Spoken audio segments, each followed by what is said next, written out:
Hello friends, అందరికీ నమస్తే అండి. Welcome to our channel. మీకు గనక గవర్నమెంట్ నుంచి ఒక మెసేజ్ అనేది వచ్చి గనక ఉండినట్లయితే ఈకేవైసీ అప్డేట్ చేయించుకోండి అని తప్పకుండా ఈ వీడియోని పూర్తిగా చూడండి.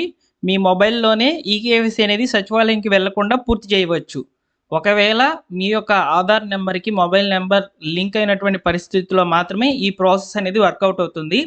ఒకవేళ మొబైల్ నెంబర్కి ఆధార్ నెంబర్ అనేది లింక్ కాకుండా ఉండినట్లయితే మీరు గ్రామవార్డు సచివాలయంకి వెళ్తే అక్కడ బయోమెట్రిక్ ద్వారా అయినా కానీ ప్రాసెస్ అనేది కంప్లీట్ చేయవచ్చు.